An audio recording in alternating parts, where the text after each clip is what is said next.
नमस्कार। आज हम 1970 के दशक के लोकप्रिय कवि और शायर दुष्यंत कुमार की गजल साए में धूप का अध्ययन करेंगे। दुष्यंत कुमार जो कि जेपी आंदोलन से प्रभावित थे और आपातकालीन व्यवस्था के विरोधी थे और सिस्टम से खफा ये शायर या कवि अपनी बात को बड़े ही व्यंग्यात्मक तरीके से रखता है और सिस्टम से अपनी नाराजगी को जाहिर करता है। आज भी हम कवि सम्मेलनों के मंचों पर इनकी पंक्तियों को सुन सकते हैं कि मेरे सीने में नहीं तो तेरे सीने में सही हो कहीं भी आग, लेकिन आग जलनी चाहिए। तो साए में धूप जो गजल है, हम पहले इसके विषय में देख लें। गजल को हम हिंदी में गीत भी कह सकते हैं और गजल में शेरों का समूह होता है, अर्थात ये जो इसके चरण हैं हम देख रहे हैं, ये एक तरीके से शेर हैं और एक गजल में तकरीबन 5 से लेकर 25 तक शेर हो सकते हैं। और यहाँ पर जो गजल का पहला शेर होता है उसको मतला कहा जाता है और अंतिम जो शेर होता है गजल का उसको मक्ता कहा जाता है। और शेर की जो पहली लाइन है इसे पहला मिसरा और दूसरी पंक्ति को दूसरा मिसरा कहा जाता है। और कई बार हम देखते हैं कि इस गजल में काफिया अर्थात तुक भी मिलाया जाता है। और अब हम जब इसके विषय में जान चुके हैं तो ये समझ लें कि उर्दू और फारसी की गजल शैली है एक, और इसमें खूब लेखन का कार्य हुआ। लेकिन जो उर्दू है, रूमानियत या फिर प्यार मोहब्बत या फिर कह सकते हैं प्रेम प्रसंगों से जुड़ा हुआ या कह सकते हैं शास्त्रीयता से बंधा हुआ जो लेखन है इसमें किया गया। लेकिन वर्तमान में आम जीवन से जोड़ने का काम चाहे तो फिराक गोरखपुरी या दुष्यंत के द्वारा किया गया, अर्थात उर्दू शेर और शायरी को आम जीवन से जोड़कर अपनी बातें लिखने की एक परंपरा की शुरुआत हुई और उसी परंपरा के संदर्भ में कुछ यहाँ पर गजल और उसकी शेर का हम यहाँ अध्ययन कर रहे हैं। तो यहाँ पर सिस्टम से नाराज दुष्यंत कुमार क्या कहते हैं जरा देखते हैं। कहाँ तो तय था चिरागा हर एक घर के लिए, कहाँ चिराग मयस्सर नहीं शहर के लिए। देखिए, हिंदी और उर्दू मिश्रित शब्दावली का यहाँ प्रयोग किया गया है और साथ ही साथ गजल शैली है यहाँ। अब हिंदी में भी यहाँ देख रहे हैं कि हम 2 पंक्तियों के शेर हैं और हिंदी में भी 2 पंक्तियों के दोहे बहुत ही मशहूर रहे हैं। तो यहाँ पर कवि कहता है कि आजादी से पहले कहाँ तो तय था अर्थात डिसाइड था कि आजादी से पहले ये एकदम तय कर लिया गया था कि कहाँ तो तय था चिरागा हर एक घर के लिए। चिराग यानी दीपक, रोशनी, प्रकाश, कि कहाँ हमने तय कर रखा था, डिसाइड कर रखा था कि हम आजादी के पश्चात हर एक घर में खुशियों के दीप जलाएंगे। कहाँ चिराग मयस्सर नहीं, मयस्सर यानी उपलब्ध, अवेलेबल नहीं शहर के लिए। लेकिन आज आजादी के 70-75 वर्ष हो गए हैं, लेकिन आज भी हम अपने एक शहर या एक घर को भी खुशियों से नहीं भर पाए हैं।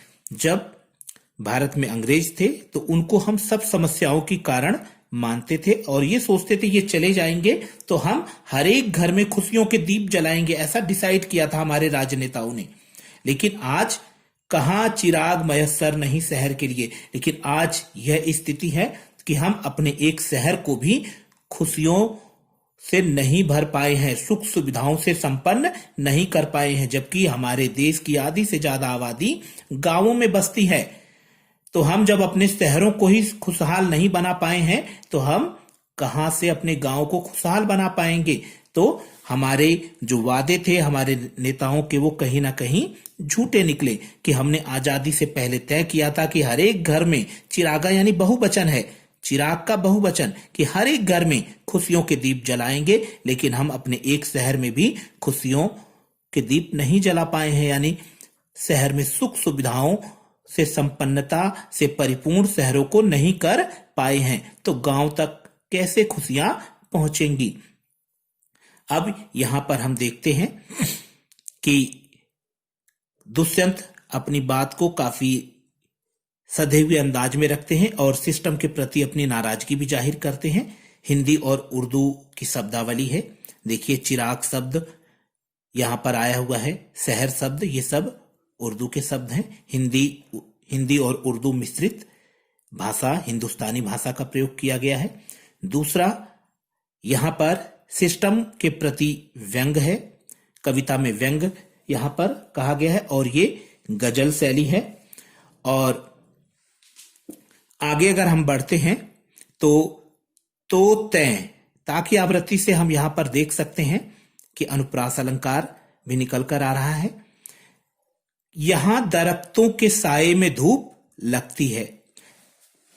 कवि कहता है दरख्त यानी पेड़, साये यानी छांव, तो यहां पर पेड़ों की छांव यानी पेड़ों के नीचे भी हमको क्या लग रही है, धूप लग रही है। चलो यहां से चलें और उम्र भर के लिए, आइए हमें यहां से उम्र भर के लिए चले जाना चाहिए। तो एक यहां पर हम देखते हैं कि पेड़ के नीचे खड़े होने पर छांव लगनी चाहिए लेकिन धूप लग रही है, तो विरोधाभास अलंकार है यहां। अब इसकी हम हिंदी भी देखते हैं।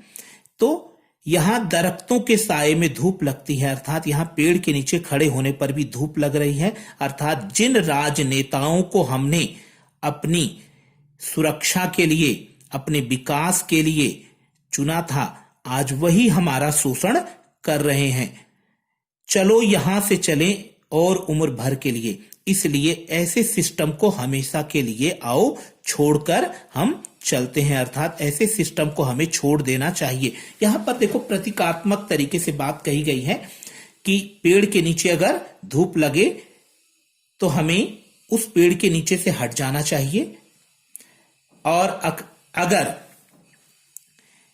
जिन राजनेताओं को हमने अपनी सुविधा के लिए चुना था, अगर वही हमारा शोषण कर रहे हैं, तो ऐसी सिस्टम, ऐसी व्यवस्था को हमको छोड़ देना चाहिए। तो एक अलग तरीके से हम देखते हैं, यहां दरख्तों के साये में धूप लगती है कि यहां पेड़ के नीचे छांव लगने की बजाय धूप लग रही है।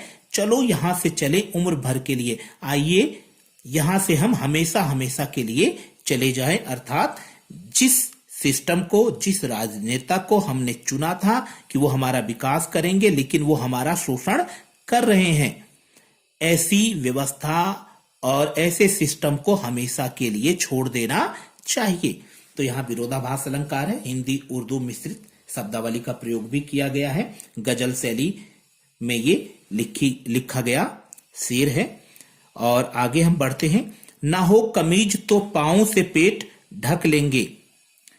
कवि कहना चाहता है कि भारतीय लोग ना हो कमीज तो पांव से पेट ढक लेंगे, कि अगर उनके पास तन ढकने के लिए कपड़ा ना हो तो अपने पैरों से अपने पेट को ढक लेते हैं।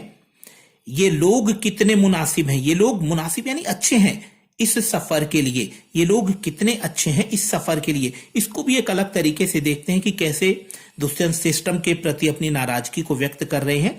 ना हो कमीज, अर्थात अगर कोई सुख सुविधा ना हो तो भी भारतीय क्या करते हैं, संतोष प्रकट करते हैं कि ये तो हमारी किस्मत है, यही हमारा भाग्य है कि ऐसा तो ऊपर वाले ने किया है। ना हो कमीज तो पांव से पेट ढक लेंगे, अगर कोई चीज हमारे पास नहीं है तो हम संतोष प्रकट करते हैं और ये आवाज नहीं उठाते हैं कि हमारे पास क्यों नहीं है, बल्कि चुपचाप रहते हैं, संतोष प्रकट करते हैं। ये लोग कितने मुनासिब हैं, ये लोग कितने अच्छे हैं, जो कि कमी होने के बावजूद भी अपनी कमियों को छुपा लेते हैं।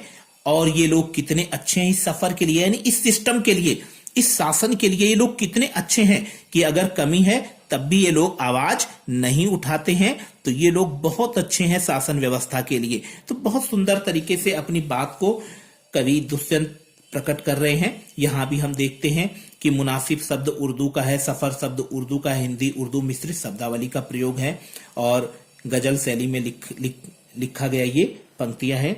और आगे अगर हम बढ़ें तो देखते हैं कि खुदा नहीं ना सही, आदमी का ख्वाब सही। अगली पंक्तियों में दुष्यंत कहते हैं भगवान नहीं है कोई बात नहीं, ये आदमी की कल्पना ही सही। कोई हसीन नजारा तो है नजर के लिए, अर्थात भगवान नहीं है कोई बात नहीं, ये व्यक्ति का ख्वाब यानी स्वप्न ही सही। लेकिन ये उन व्यक्तियों के लिए जो कभी आवाज नहीं उठाते हैं, कभी भी असंतोष प्रकट नहीं करते हैं, उनके लिए कोई तो अच्छी चीज है, अर्थात कोई हसीन नजारा, कोई अच्छी बात इस नजर के लिए उनके लिए है। अर्थात ईश्वर नहीं है ना सही, आदमी का ख्वाब सही, अर्थात कोई स्वप्न ही सही, लेकिन ये ईश्वर एक बहुत अच्छी चीज है उन व्यक्तियों के लिए जो उन्हें कभी भी आवाज उठाने से मना करता है। अर्थात उनको कहता है कि जो कुछ है वो सही है और यही तुम्हारे भाग्य में लिखा हुआ है, और इससे ये व्यक्ति अपने आप को संतोषी प्रकट करता है और ईश्वर में विश्वास करते हुए कभी भी आवाज नहीं उठाता है। तो एक बार इसको पुनः देखें, खुदा नहीं ना सही, दुष्यंत कहते हैं ईश्वर नहीं है ना सही, कोई बात नहीं, आदमी का ख्वाब सही, ये आदमी की एक सपना ही सही, लेकिन कोई हसीन नजारा तो है इस नजर के लिए, समय काटने के लिए कोई तो अच्छी बात है उस व्यक्ति के लिए कि वो इसी के सहारे अपने आप का समय काट लेता है और अपने आप को संतुष्ट कर लेता है कि जो ईश्वर ने मुझे दिया है वही मेरे हित में है, और जो ईश्वर मेरे लिए कर रहा है वही मेरे लिए अच्छा है, और वो कभी आवाज नहीं उठाता है, बस ईश्वर के भरोसे रहता है कि ईश्वर ने जो उसे दिया है वही उसकी नियति है।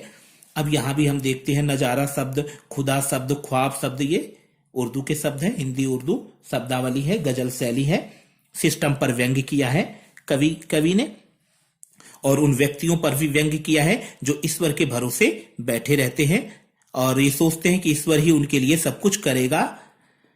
वे मुतमईन हैं कि पत्थर पिघल नहीं सकता, पत्थर पिघल पा की आवृत्ति होने से अनुप्रास अलंकार है।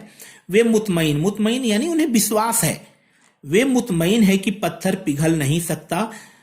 सिस्टम में जो व्यक्ति हैं, जो सिस्टम को चला रहे हैं, उन्हें पूरा विश्वास है कि हमारे खिलाफ कभी कोई भी आवाज नहीं उठाएगा। तो उसी के संदर्भ में ये पंक्तियां कही गई हैं कि वे मुतमईन हैं कि पत्थर पिघल नहीं सकता, कि जो जनता है उन्हें पूरा भरोसा हो गया है कि जो सिस्टम को चलाने वाले लोग हैं वो बड़े ही कठोर हैं और वो बड़ी ही कठोरता से सिस्टम को, शासन को चला रहे हैं, वो कभी भी पिघल नहीं सकते हैं, वो सिस्टम को कभी भी अलग नहीं होंगे ना तोड़ेंगे।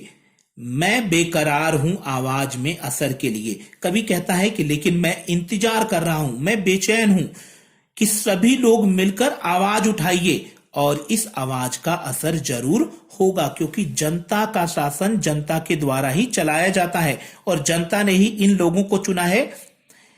और फिर भी जनता ये सोचती है कि वे कभी पिघल नहीं सकते, सिस्टम को कभी भी बदल नहीं सकते, लेकिन मैं इंतजार करता हूं कि लोग एक सुर में आवाज उठाएं, एक साथ सिस्टम के खिलाफ खड़े हों, तो देखिए कैसा बदलाव आएगा और सिस्टम जरूर बदल जाएगा। तो वे मुतमईन है कि पत्थर पिघल नहीं सकता, अर्थात लोगों को यकीन है कि जो सिस्टम में है उस सिस्टम को बदला नहीं जा सकता है, लेकिन मैं इंतजार कर रहा हूं कि आप सभी लोग मिलकर आवाज उठाइए तो सिस्टम को जरूर बदला जा सकता है।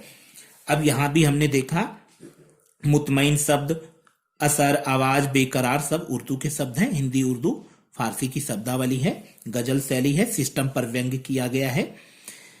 तेरा निजाम है सिलदे जुबान शायर की। अब यहां भी अपने असंतोष को दुष्यंत व्यक्त कर रहे हैं कि तेरा निजाम है, निजाम यानी शासन है, तेरा शासन है सिलदे जुबान शायर की, अर्थात जो भी शायर यानी कवि लोग आवाज उठाने वाले हैं उनकी जुबानों को बंद कर दीजिए। तेरा शासन है तो तू क्या कर कि तू आवाज उठाने वाले लोगों की जुबान को बंद कर दो। ये एहतियात जरूरी है इस बहर के लिए, अर्थात ये एहतियात यानी सावधानी, ये सावधानी जरूरी है इस बहर के लिए, यानी इस सिस्टम के लिए, इस सिस्टम को चलाए रखने के लिए। यानी आपका शासन गलत है तो इस गलत शासन को चलाए रखने के लिए एक सावधानी अपनाइए कि जितने भी आवाज उठाने वाले लोग हैं उनकी जुबान को सील दीजिए, अर्थात उन पर कोई ना कोई केस करके उनको जेलों में बंद कर दीजिए, उन पर किसी ना किसी तरीके का केस दर्ज कर दीजिए या फिर उन पर कोई जुर्माना लगा दीजिए। अर्थात ये कोशिश कीजिए कि अगर आपको इस अपने गलत शासन को, गंदे शासन को चलाए रखना है तो ये सावधानी बरतों कि प्रत्येक आवाज उठाने वाले लोगों की आवाजों को बंद कर दिया जाए। तो ये बहुत सुंदर तरीके से सिस्टम के प्रति अपनी नाराजगी को जाहिर करते हुए कवि अपनी बात कह रहा है कि तेरा निजाम है, अर्थात तेरा शासन है, सिल दे जुबान शायर की। जितने भी कवि हैं, लेखक हैं, शायर हैं, आवाज उठाने वाले हैं, उनकी जुबानों को बंद कर दिया जाए। ये एहतियात जरूरी है इस बहर के लिए, और ये सावधानी बहुत जरूरी है इस बहर के लिए, यानी ऐसे शासन को चलाए रखने के लिए। ये गजल का अब अंतिम शेर है जिसको मक्ता के नाम से जाना जाता है, और मक्ता में अक्सर कवि अपना नाम भी देता है। तो यहां पर हम देखते हैं, जिए तो अपने बगीचे में गुलमोहर के तले। गुलमोहर एक फूलदार वृक्ष होता है और यहां गुलमोहर एक प्रतीकात्मक रूप में इस्तेमाल किया गया है कि जिए तो अपने बगीचे में गुलमोहर के तले। अगर हमें जीना है तो अपने बगीचे से एक दिल का आशय होगा कि अपने दिल की राह पर चलते हुए जिए। मरे तो गैर की गलियों में गुलमोहर के तले। अगर मरना भी पड़े तो हम दूसरों के लिए, दूसरों के जन कल्याण के लिए मरे। यहां पर एक सिंपल सी बात है, अगर जीना है तो अपने उसूलों, आदर्शों और अपने देश के लिए जिए, और अगर मरना पड़े तो भी दूसरों के कल्याण के लिए और देश के लिए मरे। तो बहुत सुंदर तरीके से कवि ने अपनी बात यहां रखी है, जिए तो अपने बगीचे में गुलमोहर के तले। बगीचे यानी दिल, और यहां गुलमोहर एक पेड़ विशेष है, लेकिन यहाँ पे एक देश के रूप में, समाज के रूप में, जन कल्याण के रूप में इस्तेमाल किया जा सकता है। तो हम अगर जिए तो अपने उसूलों, आदर्शों के लिए जिए, देश के लिए जिए, और मरे तो गैर की गलियों में, अर्थात लोगों के कल्याण के लिए, लोगों के विकास के लिए, देश के लिए मरे। तो इस तरीके से कवि ने अपनी ये गजल साए में धूप के माध्यम से अपनी जो एक सिस्टम के प्रति नाराजगी है उसको जाहिर किया है और हमें इससे अवगत कराया है, और उम्मीद है कि ये गजल आपकी समझ में आई होगी। धन्यवाद।